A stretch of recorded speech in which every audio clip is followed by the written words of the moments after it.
Hello, you're very welcome to this video on rotating points in two-dimension and three-dimensional space. This video is for electronics students at DKIT Dundalk, and I'm Seamus Ballio. The aim of the video is to provide a good visual understanding of what's involved in the various fundamental rotations about the various axes, the X, Y and Z axis. For more detailed aspects on rotations, there are many excellent videos available. So we'll make a start. First thing we're going to do is we're going to rotate a point in two dimensions. So for example, we're going to be interested in rotating this point 4, 2. It's 4 on the x-axis and 2 on the y-axis. But before we do that, we just examine the properties of this point. So remember in first year, we expressed the point that's Cartesian form, and we expressed it in what we call polar form. So basically, polar form refers to the radial length of the line and the angle that it makes from going anti-clockwise. You open out the angle of A. So remembering first year trigonometry, you have your right angle triangle, you have the angle A, the opposite side, the long side in the right angle triangle is called the hypotenuse, that's the right angle there, and the other side is the adjacent. The cosine of the angle A is the adjacent divided by the hypotenuse. So in this case, it's the x value divided by the hypotenuse. So it's the x value divided by the radial length. Similarly, for the sine of A, sine is the opposite divided by the hypotenuse. So that's the y value divided by the radial length, or the hypotenuse. And you can rearrange these formulas then. X is equal to r times the cosine of the angle, and y is equal to r times the sine of the angle. And to get the length of the point from the origin, you just use Pythagoras' theorem. So it's 4 squared, which is 16, and 2 squared, which is 4. 16 and 4 is 20. So that radial length is the square root of 20, and that's equal to 4.47. And now let's find the angle. So the tan function is probably the easiest to find the angle, because the tan is equal to the opposite divided by the adjacent. So in this example, the opposite is 2 divided by the adjacent, which is 4. So the tan of A is equal to a half, and then do the inverse function on 0.5, and the angle A is equal to 26.6 degrees. So we now have other properties of this point in Cartesian form. We know that it makes an angle, the radial length out, makes an angle of 26.6 degrees, and we saw a minute ago that the radial length was 4.4.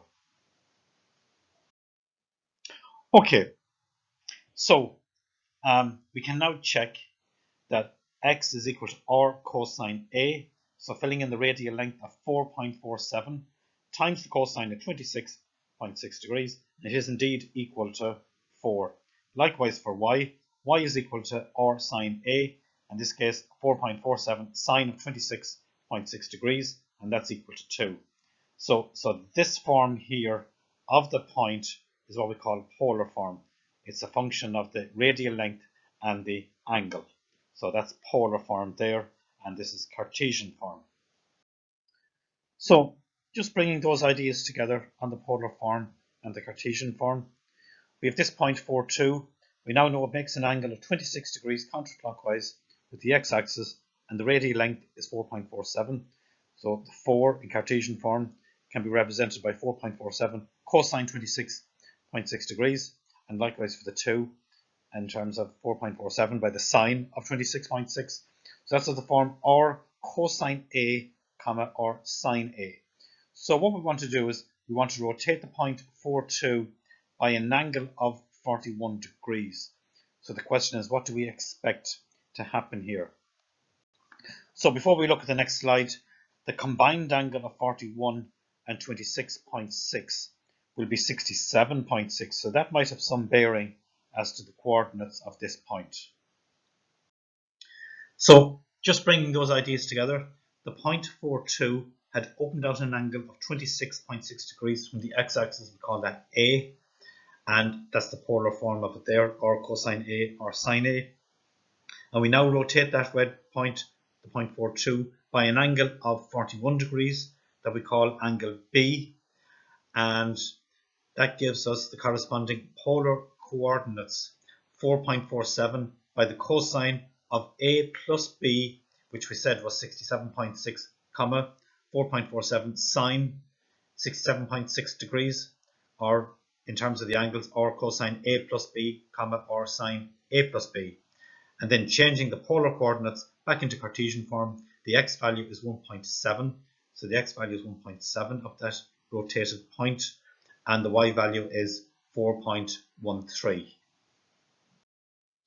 So here in this slide, we're going to just give you a little bit of background. You might recall from class that we've been using this rotation matrix, so we just want to give you a sense as to where that comes from. So if we go back, we were rotating this red point by an angle, 41 in the previous example. So in general, we have a point that we want to rotate. It's already at an angle A up from the x-axis, so its coordinates are or cosine A or sine A. And now we're going to rotate that point by another angle B, which was the 41 a few minutes ago, and that's angle B. So effectively, the new point becomes or cosine A plus B or sine A plus B. So effectively, that green point, when it was rotated up from the x-axis, opened out an angle of A plus B, whereas the red one just opened out an angle of A. So the red point was or cosine A, comma, or sine A, whereas the green point is the point or cosine A plus B, comma, or sine A plus B. So using your log tables from school, you can see these trigonometry identities are given. So there's derivations for these, but we won't hassle you about that. The cosine of A plus B is equal to cosine A cosine B minus sine A sine B, whereas the sine of A plus B is the sine of A by the cosine B plus cosine A sine B. So if we just leave those aside for the moment, and if we just visit our rotation matrix, so our rotation matrix, as you might recall from our classwork, was cosine B minus sine B. We're rotating the red point to the green point. Sine B, cosine B. So let's just multiply that rotation matrix by the point, and we won't worry about the hours because the radial length doesn't change when you do your rotations. It's just a factor of hours, a numerical factor. So that's our point cosine A sine B. So if we multiply the rotation matrix by our point in polar form, we get row 1 by column 1. So cosine B by cosine A, and I just put the cosine A first, cosine A, cosine B, and then the second one in each, minus the sine B by the sine of A, so minus, and I just wrote the sine of A first, times the sine of B. So that's row 1 by column 1. And then if we do row 2 by column 1, it's sine B by cosine A, so that's actually the second term there. And then we did plus cosine B by the sine of A, so that's the one I actually wrote first. So row 2 by column 1, so the first in each and the second in each. And let's just look at the second ones again. It's the sine of A by the cosine of B, which is that one, plus the first cosine A by the sine of B. And you notice that these two equations, trigonometric identities, actually come out of when you multiply the rotation matrix by the point, and they're the same as what we had there. So that is kind of a rough explanation as to why the rotation matrix works. But you don't have to worry about that. So basically all you remember is you'll be given this rotation matrix and you work away with it. And that's just highlighting, we multiply the rotation matrix by the point, and then this is the rotation matrix here. So that's important. We'll keep seeing that now throughout the video. So let's look at this example again. So we did the polar form just to give you a feel for what's happening, but this is how we're going to rotate points from now on. We're going to use this rotation matrix, bit of trigonometric theory behind it, and the polar form and that. So the important thing for us is we'll use this. How do we use it? So let's take this point again from scratch. Here's the point 4,2. We want to rotate it by an angle of 41 degrees about the origin. We call that the hinge. You rotate a point about a hinge, and we're going counterclockwise. So all you do is we use this rotation matrix. We substitute 41 degrees in for A in all the positions there. So the new point is going to be this rotation matrix, cosine 41 minus sine 41, sine 41, cosine 41, and just multiply that by the 0.42. So evaluating those points, then the cosine and the sine, it's 0.75 minus 0.66, 0.66, 0.75, and now you multiply that rotation matrix specific for the angle 41 by the 0.42. So 4 is the x value, 2 is the y value, and again you do row 1 by column 1. And what's row 1 by column 1? The first value in each, 0.75 by 4 minus 0.66 by 2, and then row 2 by column 1, 0.66 by 4, and the second in each, 0.75 by 2. So row 1 column 1 comes out to be 1.68, which we had before, and the row 2 column 1 comes out to be 4.14. So we rotate this 0.42 by an angle of 41 degrees, and it goes to the point where the x value is 1.68 and the y value is 4.14. So that completes that simple example there. And we're going to use this example later on, so we'll come back to it. So again, just to recall what we did, we took this 0.42, we rotated by an angle of 41 degrees, and we ended up with this point 1.68, 4.14. So a diagram is always good as well. It gives you a visual, and you know that's roughly right. Okay. So here's another example. Very straightforward. What we want to do this time is rotate the point 3,1 over 3 on the x, up 1 on the y, rotated by an angle of 100 degrees, about 0,0 in the clockwise direction, and that's the hinge. And you know by a rough diagram, the x value is going to be negative this time. But the rotation matrix will look after all that. So again, we have the rotation matrix, cosine of the angle, minus the sine of the angle, sine of the angle, cosine of the angle. In this case, our angle is 100 degrees. Cosine of 100 degrees is minus 0.17, so it's an obtuse angle, and the cosine of an obtuse is negative. Minus 0.17. The sine of 100 is 0.98, but that's a minus sign there, so it's minus 0.98, and then sine and cosine again. 0.98 minus 0.17. So again, it's row 1 by column 1. So minus 0.17 by 3 minus 0.98 by 1. That gives us minus 1.47. Then it's 0.98 by 3, which is nearly 3, minus 0.17 by 1, and that gives us 2.77. So you can see you rotate the point 3,1, and it becomes minus 1.47 on the x and 2.77 on the y. So all these rotation examples are nice and simple. We use this rotation matrix when you're rotating a point about a hinge which is at the origin, 0, 0. Now, next thing we'd like to do is we'd like to rotate about a hinge that's not at 0, 0. So for example, we take a hinge minus 2, 1, and we take the point 3, 2. And we'd like to rotate the point 3, 2 about minus 2, 1 by an angle of 60 degrees in the counterclockwise direction. The rotation matrix that we use always works in the counterclockwise direction, but only when the hinge is at 0. So we'll summarize what we're doing again. Rotate the point 3, 2 about this hinge by an angle of 60 degrees in the clockwise direction. Now we know the rotation matrix only works when the hinge is at 0, 0. So what we have to do is we have to shift all this scenario so that that hinge is at 0, 0. So how do we shift the hinge to 0, 0? So the hinge goes to 0, 0 by moving the point minus 2, 1 to 0, 0. And how do we physically do that?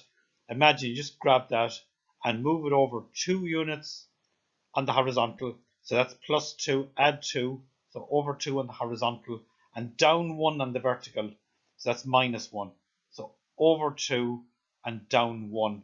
And we're going to do the same movement on these other points. So that's important to keep that in mind. So here's the first part of the shift. So over 2, down 1. And we're going to repeat that now on the other point, the 3, 2. So what's going to happen to 3, 2? Over 2 and it becomes 5. And down 1, so 2 take away 1 and it becomes 1. So 3, 2 goes to 5, 1. So over 2, down 1, over 2, down 1. And this is the point we're trying to find.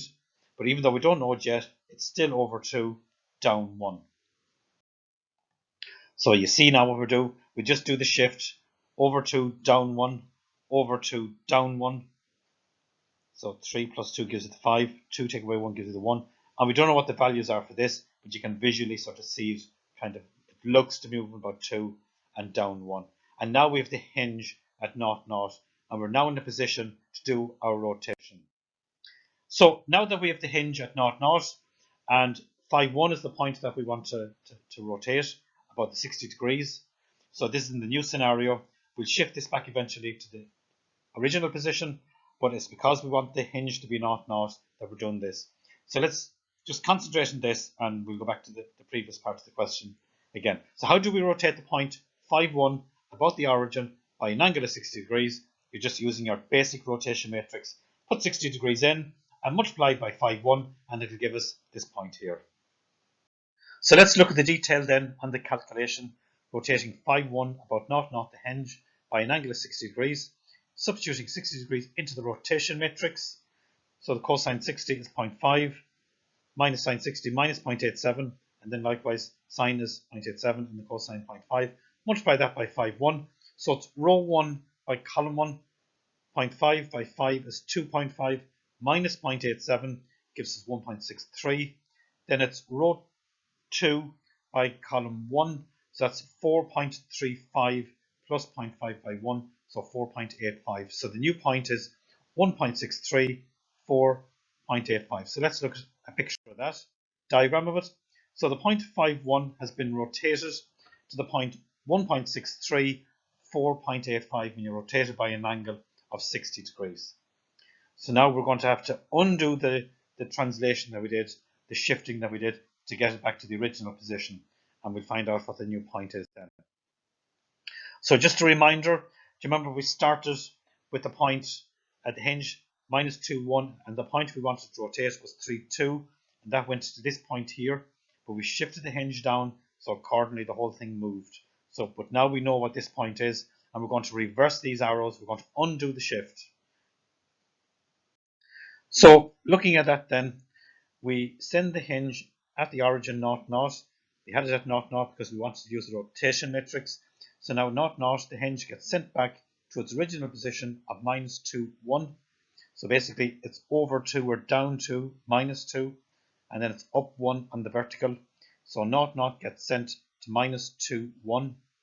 And this point here, 5, 1, that we've been rotating when the hinge was at the origin, this gets sent back to its original position of 3, 2, and that's the point that we wanted to originally rotate. So, so that gets sent back there. And the new point that we generated when the hinge was at 0, 0, 1.63, 4.85, that gets sent back to its original position, and that's the point we're actually looking for eventually. So it's over 2 and up 1, and we'll see that now in a moment. So again, just looking at that then, 0, back 2, down 2, up 1. So this new point that we got when the hinge was at 0, 0.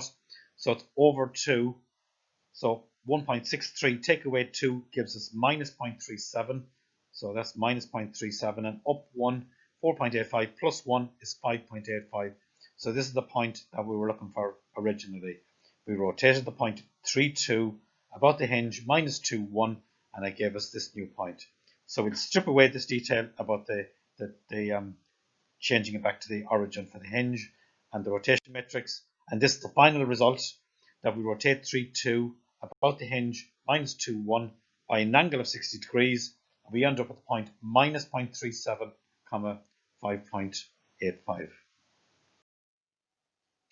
So we're going to revisit an earlier rotation. Do you remember we rotated this point 4, 2 by an angle of 41 degrees, and we got the answer 1.68, 4.14. So now we're going to introduce you to the idea of rotations in 3 dimensions. So here we're going to do a 3-dimensional situation. We're going to rotate a point 4, 2, 3 about the z-axis. So this is just a general photograph, excuse the mess in the background, and we'll set the scene here. So what we want to do is we want to rotate the point 4, 2, 3 about the z-axis by an angle of 41 degrees. So we have some of the work done for this already. So where is the point 4, 2, 3? So it's over 4 on the x-axis, 4 units, up 2 units on the y-axis, that's the y-axis there, on the flat. So you have the xy plane on the table, and then you have the z-axis going vertically upwards. So over 4 on the x, up 2 on the y, and see that takes you into 4, 2 on the xy plane if there's only 2 dimensions. And then the 3 of the z value, you're up 3 units. We're assuming the marker has a height of 3 units. So that's the point 4, 2, 3. So again, so the flat surface on the table is what we call the xy plane. And we'll come back to that. Now, this is it from another angle, maybe a wee bit clearer. So what we want to do is we want to rotate this point up here by an angle of 41 degrees about the z-axis. But we already have this calculation done on the xy plane where we rotated the point 4, 2. Do you remember we did that? Rotate the point 4, 2 on the xy plane, 4, 2 on the xy. Moved it over by 41 degrees and we got the particular value. So let's just take a wee look at that. And just summarizing that. So on that flat plane, the point 42 got rotated by 41 degrees to 1.68, 4.14. So that's going to help us now in our three-dimensional situation. So again, we're on the table, the xy plane, and the equation is z equals 0 because all the points on the surface of the table on that plane have the z coordinate to be 0. So this point here in 3 dimensions, the coordinates of it are 4 on the x, 2 on the y, and 0 on the z. And that's the point 423, 3 units up vertically from 420, and that's the point we want to rotate about the z axis. Okay, so hopefully this will make the situation a wee bit clearer. So it's like putting it on stilts.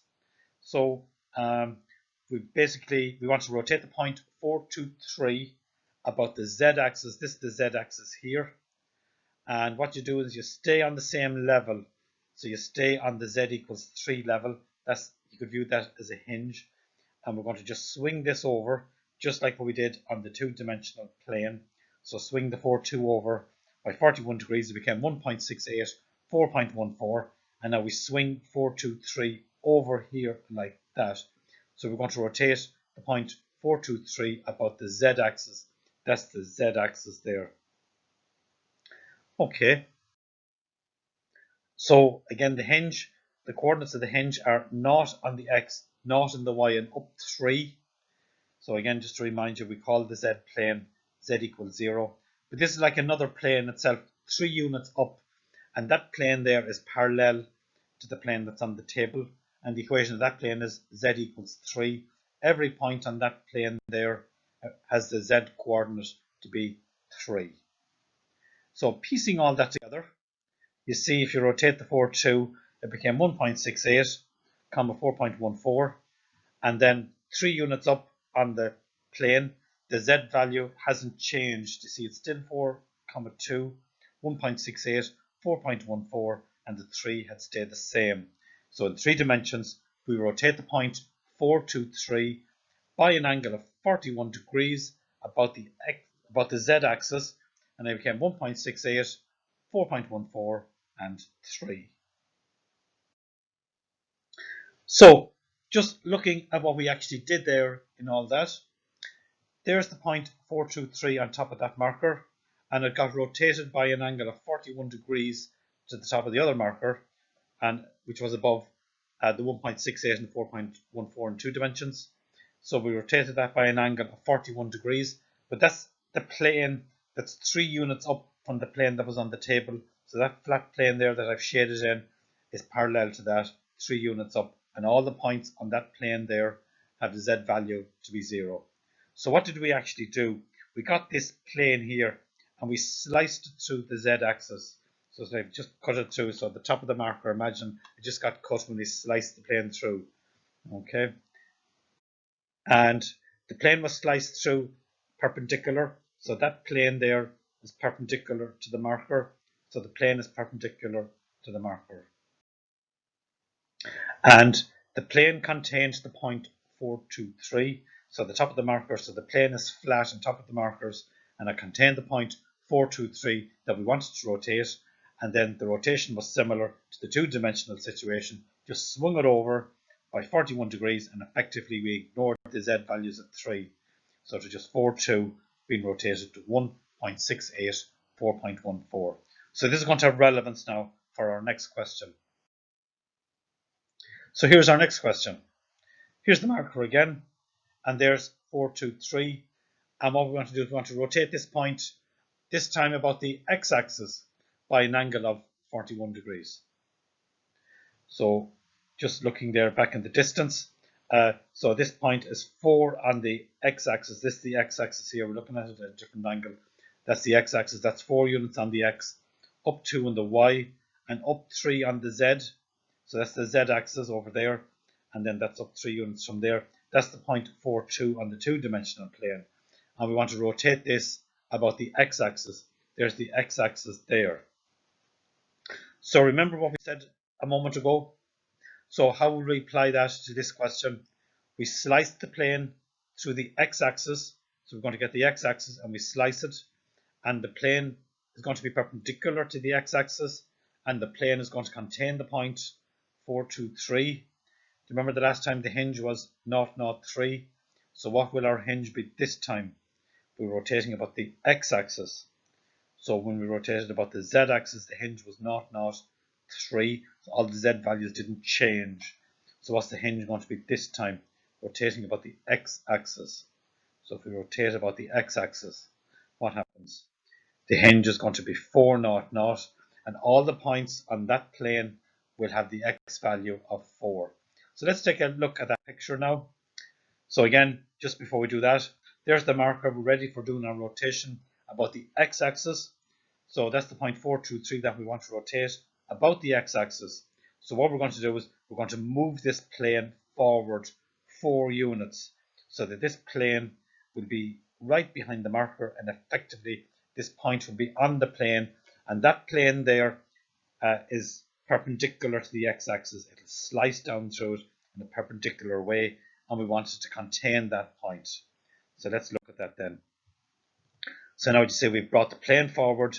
That's 4 on the x-axis. That's 4 on the x-axis, and that's the y values going up along there. That's the old y-axis, but it's 4 units down behind, if you know what I mean. So we brought it forward. That's the z value of 3, and taking the marker away, but effectively that point is sitting on top of the marker at 4 on the x, 2 on the y, and 3 on the z. And now we want to rotate that point by an angle of 41 degrees, and that will be about the x-axis. So you see it's about the x-axis, and the hinge is at 4.00. So effectively we're down to a two-dimensional problem. So we're going to make that into a 2D question. So how do we do that? So this time we have the YZ plane, and we take away the x values of 4. That's 4.00 in 3 dimensions. Now we can view that as 0.0 on the ZY plane. It's just like x and y, only the letters are different. And again, 423 in 3 dimensions, taken away the 4. So all we're doing is we rotate the point 23 about the hinge, 0.0, and it swings over there. So let's take a look at that. So we've taken away all the 3-dimensional elements now, and this just looks like a question on the xy, and you just use your normal rotation matrix. Cosine theta, cosine A, minus sine A, sine A, cosine A. So let's do that calculation then. So there's the rotation matrix, and we're going about 41 degrees again. So we had those values already, but this time we're rotating the point 23. So cosine 41 minus sine 41, sine 41, cosine 41, so 0.75 minus 0.66, 0.66, 0.75. So get that rotation matrix multiplied by the 0.23. So row 1 by column 1, 0.75 by 2, minus 0.66 by 3, and that's equal to minus 0.48, 0.66 by 2, so row 2, column 1, 0.66 by 2, plus 0.75 by 3, and that gives us 3.57. So we've got the new point in 2 dimensions where the 2, 3 was rotated by 41 degrees to minus 0.48, 3.57. So let's take a look at the picture of that again. So 2, 3 got rotated over to minus 0.48 over on the negative sign on the y-axis and up 3.57 on the z. So it's what you're familiar with on the xy, only now we're on yz or zy, and that's the hinge there. Okay, so putting it back into 3 dimensions, all the x values in this plane, all the points on that plane have the x value of 4. So basically that's 4, 2, 3, and it gets rotated to that point there effectively. And the question is, what is that point in 2 dimensions? We saw that was minus 0.48, 3.57. That's the hinge. And obviously the new rotated point on 3 dimensions, all the x values, as we said, on this plane have a value of 4. The equation of that plane is effectively x equals 4. So that point 423 on top of the marker in the original photograph gets rotated over to 4 minus 0.48, 3.57. And you can do a little check on your answer. The length of that point from the hinge is the same as the length from the green when it's rotated over. So they're meant to be the same length. So you can check that the same length. So if you do Pythagoras' theorem, 4 squared is 16, 2 squared is 4, that's 20, and 3 squared is 29. And you take the square root to get the length. So likewise, if you square each of these values, 4 minus 0.48 squared, 3.57 squared, add them all up, and you do get 29, same as this. So that line there is the same length as this line here. So that's a rough check as to whether our answer is correct. Okay, so we're back to our original setup in 3 dimensions. So here's the point 423.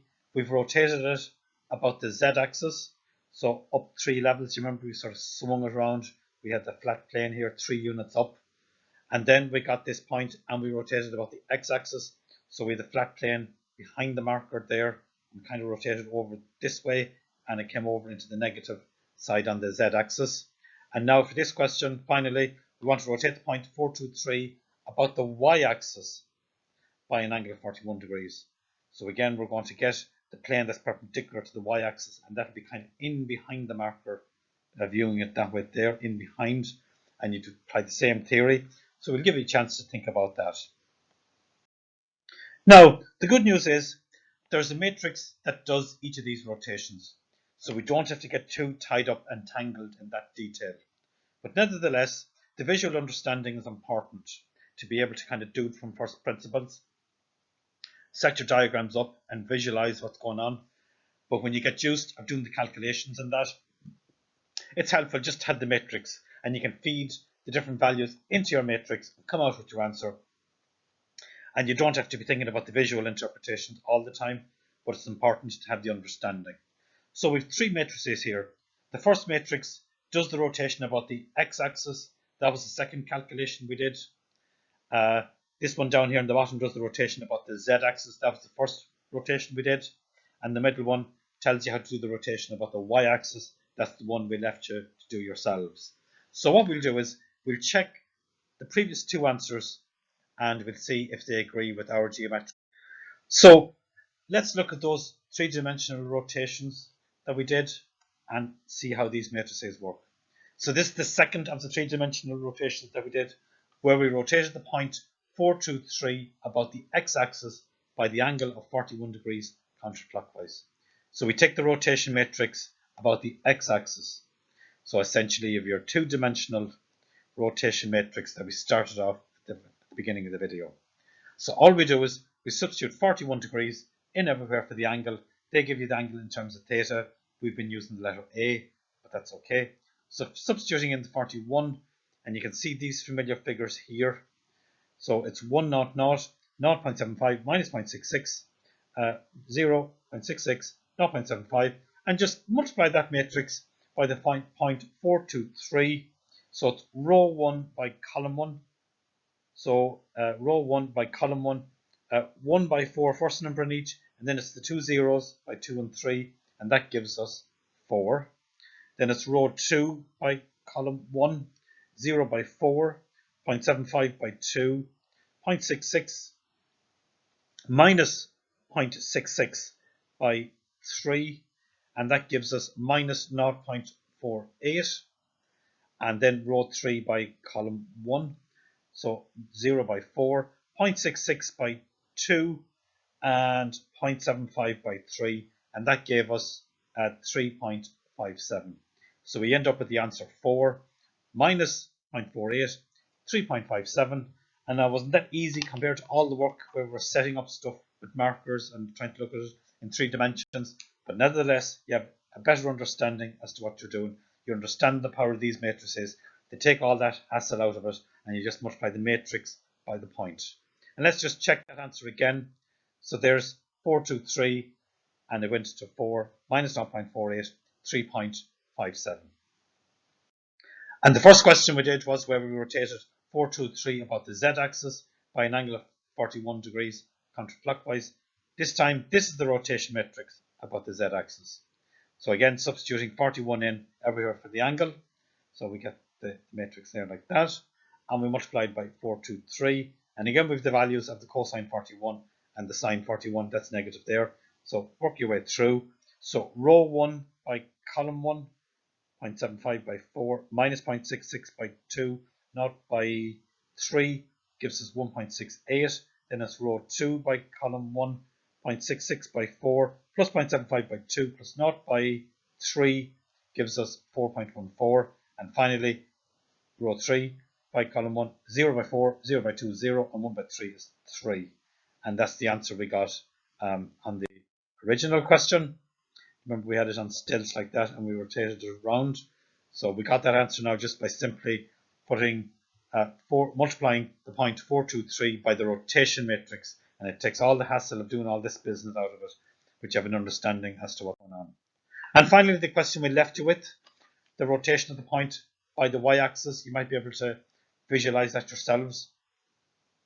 So again, substituting 41 into the rotation matrix, and again you do, so you have your values 0.75 for the cosine and 0.66 for the sine, and multiplying the rows by the columns, and the details are over there, and we end up with the point 5.64, 2, minus 0.39. So that concludes the video on rotating points in 2 dimensions and 3 dimensions. So we hope you've enjoyed it, and we'll see you the next time. Thank you very much.